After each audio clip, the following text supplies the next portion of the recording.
একটা মাত্র শুধু কারণ তারা বলেছে যে they pose national security to our sovereignty, তারা আমাদের জাতীয় নিরাপত্তার হুমকি তৈরি করছে। তো ঠিক একই বাস্তবতায় আওয়ামী লীগের জন্ম হচ্ছে আজন্ম পাপ এবং আমাদের নিরাপত্তার হুমকি। ইন্টারন্যাশনাল কমিউনিটির সাথে যখন আমরা মিট করি তখন আমাদেরকে প্রায় জিজ্ঞেস করা হয় যে আওয়ামী লীগকে রাজনীতিতে অথবা নির্বাচনে অংশগ্রহণ করতে না দিলে দেশে স্থিতিশীলতা থাকবে কিনা, নির্বাচন সুষ্ঠু গ্রহণযোগ্য হবে কিনা, এই প্রশ্নগুলোকে ডিল করতে হয়। প্রশ্ন হচ্ছে যে ইতিহাসের পরম্পরা বারবার প্রমাণ করেছে যে আওয়ামী লীগ রাজনৈতিক দলের ডেফিনেশনে পড়ে না। সে হচ্ছে একটা ন্যাশনাল সিকিউরিটি থ্রেট, জাতীয় নিরাপত্তার হুমকি। এবং পৃথিবীর ইতিহাসে এরকম অজস্র ঘটনার এক্সাম্পল দেওয়া যাবে, আজকে তো সময় পারমিট করবে না, নাহলে আমি অ্যাটলিস্ট মানে কয়েকশো এক্সাম্পল দেওয়া সম্ভব।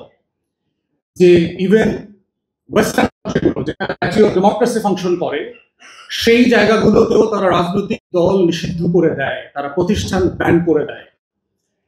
রাশিয়ার একটা টেলিভিশন আছে আরটি, আপনারা দেখবেন, অনেকগুলো ভাষায় অপারেট করে।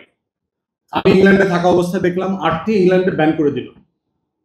তো ইংল্যান্ড তো ডেমোক্রেসি দেশ না, অনেক মত পথ চর্চা করা যায়।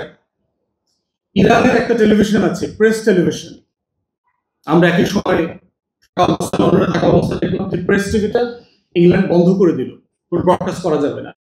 শুধু তাই না, এই টেলিভিশন গুলোতে যারা কাজ করতেন তাদের অনেককে গ্রেফতার করা হয়েছে, তাদের জেলে নেওয়া হয়েছে এবং পার্সোনাল নমিনেট করে দেওয়া হয়েছে, দেশ থেকে বসে করে দেওয়া হয়েছে 1-2 দিনের ব্যবধানে। এত গণতন্ত্র, এত মত প্রকাশের স্বাধীনতা, এত আইনের শাসন, এত এত এত এত গল্প যেগুলো তারা আমাদেরকে মানবাধিকারের নামে শেখায় বলে, তারা সেগুলো কেন করবে?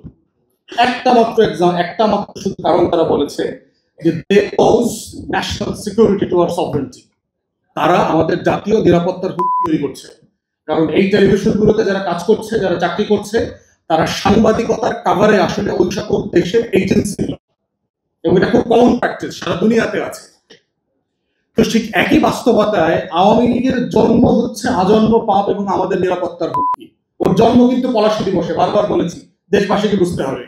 এবং এটা কাকতালীয় হইতে পারে, বাট দিন শেষে 1949 সালের 23শে জুন পলাশী দিবসে তার জন্ম।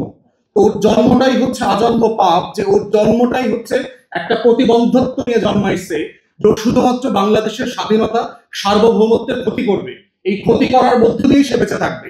এটাই তার ব্লাড ফ্লো, এটাই তার ব্লাড সার্কুলেশন তৈরি করে, এটাই তার পলিটিক্যাল ডায়ালিসিস।